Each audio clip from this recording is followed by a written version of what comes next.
This is Flesh and Bone by Elliot and the character is Terence, Terry or Tell.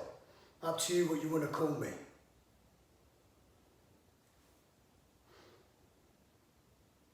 Kill the fatted calf! Raise your goblets, friends and enemies, for this is a toast to bloodshed. I like to fight. I always have, and I always will. It's an incessant and primitive delight inside my bestial mind. Methinks it started from a tender age of 9. I kicked 7 shades of shit out of a little git named Gregory, for he called my brother a bender. Fairness to say, Reese would tuck his pecker between his legs and prance gaily about the football pitch, like a miniature lady. However, he is my flesh and blood, and Gregory, the little toe rag, would not quit. So I did hit that git in the back of the nut with a large stick. I was expelled rather quick, tossed aside by the system like a sucked orange, and thus, right there, my fiery nature was fed. In every plight and quandary, I found myself seeing fucking red. It has dug its burly knuckles into my back, my whole life as fighting. I admit, caused pain to people I like. Take my soon-to-be wife, Kel, in a circle of hell, rotating with myself, as I had the unfortunate knack at getting a sack. I recall, a few years back, working one's fingers to the bone in a little establishment left of the high road called Mix, a shoddy little garage where my cars would roll inside to get fixed. Now Mick, the harmless little prune he be, was a right job's worth cunt. I was required to break my back for a pittance, to slog away 9 to 5 each weekday. Now, have you ever heard of such utter nonsense? Every poxy minute, of every poxy hour, of every poxy day, that geezer wanted a fucking cup of rosy. What you tell? Make us a cup of tea, would you, boy?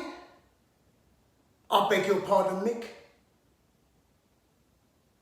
Just stick the kettle on. I'm parched. Fuck off. You've got arms. Cheeky bastard. Did my heroes just deceive me? What was that you just called me? Come on, son. You've done fuck all. And it's 3:30. I'll have a touch of milk and I like it sugary. Stick your tea up your arse. I'm busy. Are you winding me up, Terry? Seriously, Mick.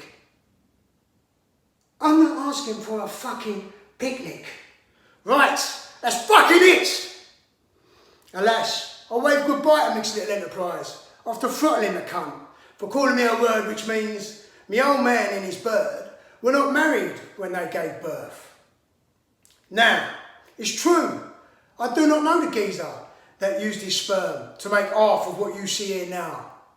But that don't mean any Tom, Dick and Harry can have a say on it, does it? I have wrestled many times with this villainous mind of mine, to bite one's lip before I lead with a fist.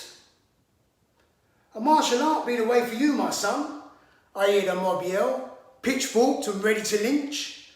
Hone that fury into sportsmanship.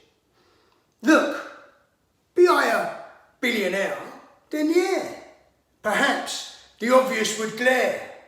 Alas, I do not have a sack of gold each month to spare. Otherwise, yeah, I'd be up there with all the greats and guillotines. My name in lights, millions every fight. The octagon be my house of prayer. Yeah, amongst others as mad as March airs. Though woe is me, for this land on which I stand is turning to rubble. Kel longs to decamp this unfruitful ground, but that shall cost a fair penny. Alas, got me scratching me nut, seeing as my expertise are of the fighting kind. Would it not be wise to delve into an enterprise that would support my wicked ways. So that is why I got friendly with the lovely Jamal, as I knew he was of the same ilk. Organised crime. Now that would run smooth as silk. Lots of cash to be had with us two side by side. So swallow pride we did do, banded together. An unlikely crew we became. And our first escapade was to pillage an office.